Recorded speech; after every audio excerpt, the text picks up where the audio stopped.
Welcome to my YouTube channel Autotech. I am Sumesh Sharma. I am an automobile engineer.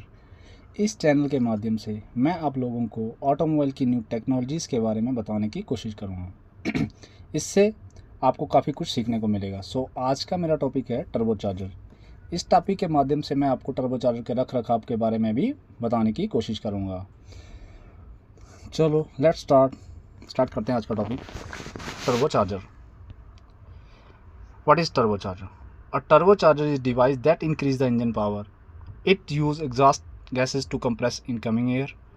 More air allow more fuel to burn, produce more power. In simple language में आपको बताता हूँ।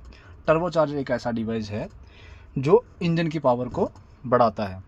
ये exhaust gas की जो energy होती है उसको यूज़ करके जो आने वाले अंदर गैसेस होती हैं उसको कंप्रेस करता है, जिससे कि हमारा ब्लास्ट अच्छा होता है। जितनी ज़्यादा हवा अंदर आएगी उतना ही अच्छा ब्लास्ट होगा और पावर भी बढ़ेगी। अब है main component of turbo charger. Main component क्या होते हैं टर्बो चार्जर के? Turbine wheel, compressor wheel, shaft, wearing, compressor housing और टरबाइन हाउसिंग।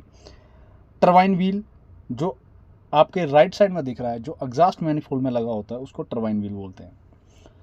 कंप्रेसर व्हील जो आपके लेफ्ट साइड में दिख रहा है और जो इनटेक मैनिफोल्ड में लगा होता है, उसको कंप्रेसर व्हील बोलते हैं। इन दोनों को जोड़ता है वो जो बीच में है शाफ्ट होती है। शाफ्ट किसके ऊपर चलती है? बेरिंग के ऊपर चलती है, और बीच में शाफ्ट के बीच में आपको एक बेरिंग दिख रहा होगा।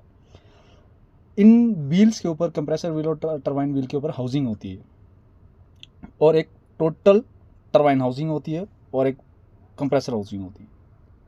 ठीक, अब इसकी वर्किंग कैसे होती है? जैसे ही आप इंजन को स्टार्ट करते हो, इंजन स्टार्ट किया तो एग्जॉस्ट मैनिफोल्ड से एग्जॉस्ट गैसेस बाहर जाना शुरू होती हैं। अब जैसे ही आप अपने राइट साइड में देख पा रहे हो जो रेड कलर में है, एग्जॉस्ट गैसेस बाहर जा रही हैं, तो इनके रास्ते में क्या लगा दिया हमने? टरबाइन व्हील लगा दिया। अब एग्जॉस्ट गैस के फ्लो से टरबाइन व्हील घूमेगा। टरबाइन व्हील शाफ्ट के साथ कनेक्ट करके कंप्रेसर व्हील के साथ कनेक्ट है। तो अगर हमारा टरबाइन व्हील घूमेगा तो कंप्रेसर व्हील भी घूमेगा। तो जो बाहर से हवा, जो ब्लू कलर में आपको दिख रहा है, जो बाहर से हवा हमारा इंजन सक कर रहा है, तो वो कंप्रेसर व्हील से होते हुए हमारे इंजन में दाखिल हो रहा है। कंप्रेसर व्हील क्या करेगा? हमारे जो बाहर से हवा आ रही है उसको कंप्रेस करेगा। अब कंप्रेस करेगा तो कंप्रेस करने से क्या होता है? उसका इनटेक जो टेम्परेचर है वो बढ़ जाता है। टेम्परेचर बढ़ता है तो जो एयर की डेंसिटी है वो कम हो जाती है, मॉलिक्यूल दूर दूर हो जाते हैं। तो हम नहीं चाहते कि भाई डेंसिटी कम हो, तो हम क्या करते हैं, बीच में एक चार्जिंग एयर कूलर, जो आप देख रहे हो इसको इंटरकूलर भी बोलते हैं, तो एयर को इंटरकूलर से पास करवाते हैं ताकि हवा जो ठंडी हो जाए, थोड़ी डेंस हो जाए, ताकि ज़्यादा हवा अंदर जा सके, और फिर हम इंजन में इसको दाखिल करते हैं। अब इससे क्या होगा? कंप्रेसर की वजह से क्या होता है, हमारा जो एयर है वो कंप्रेस हो जाती है। कंप्रेस होती है तो ज़्यादा एयर अंदर जाती है। ज़्यादा एयर अंदर जाएगी तो ऑक्सीजन भी अंदर ज़्यादा होगा। जितना ज़्यादा ऑक्सीजन अंदर अच्छा होगा, ज़्यादा होगा, उतना ही अच्छा ब्लास्ट होगा। जितना अच्छा ब्लास्ट होगा उतनी ही ज़्यादा पावर बनेगी और हमारा जो पोल्यूशन है वो भी कम हो जाएगा। ऐसे हमारा टर्बो चार्जर काम करता है। Exhaust gas spin the turbine, ये तो मैंने आप सब उनको बता ही दिया। अब टर्बो चार्जर के प्रोज क्या हैं? Increase the engine power. Turbo charger क्या करता है? हमारे इंजन की पावर को बढ़ा देता है। बेटर फ्यूल एफिशिएंसी, अगर आपका टर्बो चार्जर जिस गाड़ी में लगा है, तो अगर जब ब्लास्ट अच्छा होगा तो हमारे आपके फ्यूल की एफिशिएंसी भी बढ़ेगी। और सबसे बड़ी बात, अगर ऑक्सीजन अंदर ज़्यादा है तो कार्बन मोनोऑक्साइड की मात्रा भी कम बनेगी, और जिससे आपका पोल्यूशन भी कम होगा। इंप्रूव इंजन परफॉर्मेंस, और आपके इंजन की परफॉर्मेंस भी बढ़ेगी। Smaller engine can produce higher power, ये सबसे अच्छी बात है कि टर्बो चार्जर जिन गाड़ियों में लगा है, मान लो कोई गाड़ी है 6 सिलेंडर, वो विदाउट टर्बो चार्जर है, और मान लो कोई 4 सिलेंडर गाड़ी है जो विद टर्बो चार्जर, तो वो सेम पावर प्रोड्यूस कर सकती है जो 6 सिलेंडर गाड़ी प्रोड्यूस कर रही है टर्बो चार्जर के साथ। अब इसके कुछ ड्रॉबैक भी होंगे, कॉन्सिक्वेंसेस होंगे टर्बो चार्जर के। सबसे पहले टर्बो लैग। टर्बो लैग क्या होता है? जैसे आपने गाड़ी को स्टार्ट किया तो स्टार्ट करते ही इतना ज़्यादा एग्जॉस्ट का प्रेशर नहीं होता कि वो हमारे टरबाइन व्हील को तेज़ी से घुमाए ताकि हमारा कंप्रेसर व्हील भी घूमे, तो वो धीरे धीरे होता है। तो जैसे जैसे आप एक्सीलेटर देते हो, फिर वो ज़्यादा जो एग्जॉस्ट बाहर आता है तो ज़्यादा उसका पावर बढ़ता है, तो टरबाइन जल्दी घूमेगी। स्टार्टिंग में क्या होता है कि टरबाइन धीरे घूमती है, क्योंकि आइडल कंडीशन में गाड़ी होती है तो टरबाइन धीरे घूमती है।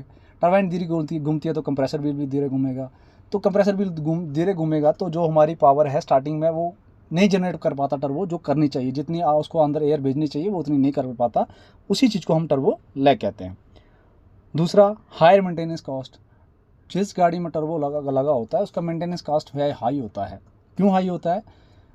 उसके कुछ कारण हैं। कारण ये है, एक तो उसके लिए आपको अलग से लुब्रिकेशन सिस्टम देना पड़ेगा टर्बो को। दूसरा कि कुछ ड्राइवर्स को कुछ आदत होती है कि जैसे आप गाड़ी स्टार्ट करो तुरंत एक्सीलेटर कर देते हैं, तो उससे क्या होता है, जो हमारा टर्बो होता है उसकी जो आरपीएम होती है 2,40,000 तक आरपीएम जाती हैं। तो अगर स्टार्टिंग में आपने जैसे गाड़ी स्टार्ट की, अभी तो इंजन को ऑयल को ऊपर उठाने में टाइम लगेगा, ऑयल का प्रेशर बढ़ने में टाइम लगेगा, तो इतनी जल्दी जब घूमेगा तो जब हमारी वो शाफ्ट रहती है उसके ऊपर जो बेरिंग लगा होता है वो घिस जाता है और जो हमारा टर्बो है वो ख़राब हो जाता है। और कुछ लोग बोलते हैं कि टर्बो तेल उठाना शुरू कर देता है। वो यही होता है कि उसका जो अंदर का बुश होता है या बेरिंग होता है वो घिस जाता है। तो ये काफ़ी कॉस्टली होता है अगर हम उसको रिप्लेस करें तो। Increase operating temperature. अब जैसे आपने इनटेक एयर को कंप्रेस किया तो उसका टेम्परेचर बढ़ जाता है। हालांकि हमने इंटरकूलर लगा रखा है लेकिन फिर भी वो उसका टेम्परेचर जो है हवा का बढ़ जाता है। Require higher quality of engine oil. Turbocharger में जो आप गाड़ी में उसका इंजन ऑयल भी अच्छा होना चाहिए। अब जो हमारे पास एक ड्रॉबैक आ रहा था कि मैंने आपको जो बताया टर्बो लैग, उसको कम करने के लिए आजकल एक नई टेक्नोलॉजी आ गई है, उसको बोलते हैं BGT, variable geometry turbocharger. Variable geometry turbocharger क्या होता है, आप जैसे देख पा रहे हो इमेज में, तो कुछ वेंट्स लगी हुई हैं। ये जो वेंट्स हैं इसको पीछे एक देखो सोलेनॉइड लगा हुआ है गोल सा।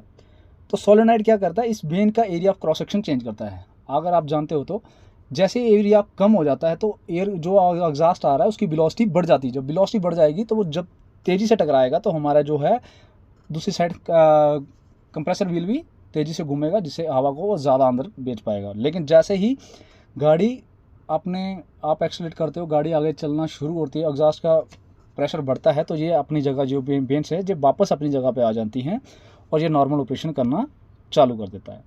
Real time application of turbocharger. Turbocharger हम कहाँ कहाँ पे आजकल गाड़ी में यूज़ करते हैं? आजकल मैक्सिमम गाड़ियों में टर्बोचार्जर आता है।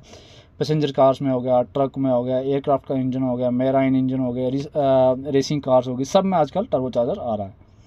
Maintenance tip. अब मैंने आपको बताया था स्टार्टिंग में कि आपको कुछ मेंटेनेंस टिप बताऊंगा, जैसे engine oil change engine oil regularly. Engine oil को रेगुलरली चेंज करते रहें। Warm and cool engine don't properly. जैसे ही आप गाड़ी स्टार्ट करते हो तो तुरंत एक्सेलरेट मत करो। जैसे ही आप कहीं से चल के आए हो, काफ़ी स्पीड में गाड़ी चला के आए तो तुरंत गाड़ी को बंद मत करो, क्योंकि उस टाइम टर्बो के आरपीएम बहुत तेज़ होते हैं। टर्बो तो अपनी स्पीड में घूम ही रहा होता है। अगर आप इंजन बंद कर दोगे तो ऊपर इंजन ऑयल नहीं पहुंच पाएगा, जिससे आपका बूस्ट चला जाएगा, जहाँ बेरिंग आपका चला जाएगा और आपको काफ़ी कॉस्ट उठानी पड़ जाएगी क्योंकि उसको रिप्लेस करने में। नहीं तो वो आपका इंजन ऑयल खा जाएगा और गाड़ी सीज भी हो सकती है। Replace air filter on time. Air filter को टाइम टू टाइम चेंज करें। चेक फॉर ऑयल लीक्स, कहीं ऑयल लीक तो नहीं है। इंस्पेक्ट होस एंड इंटरकूलर। इंटरकूलर को भी चेक करते रहें, कहीं उसमें तेल तो नहीं उठा रहा टर्बो आपका। Turbocharger improve the engine power using exhaust energy. Turbocharge engine की पावर को यूज़ कर एग्जॉस्ट की पावर को यूज़ करके इंजन की पावर को बढ़ाता है। They increase efficiency, reduce emission, proper maintenance, increase service life. अब आपके लिए लास्ट में कुछ MCQ हैं, प्लीज़ आप लोग इनको ट्राई करें और कमेंट सेक्शन में इनके आंसर देने की कोशिश करें। अगर कोई क्वेरी हो या अगर कोई क्वेरी है तो कमेंट सेक्शन में पिन कीजिए और हम आपके उस आंसर देने की जरूर पूरी कोशिश करेंगे। Thank you watching for this video. Please like, comment, share and subscribe my channel and share with your friends. Thank you very much.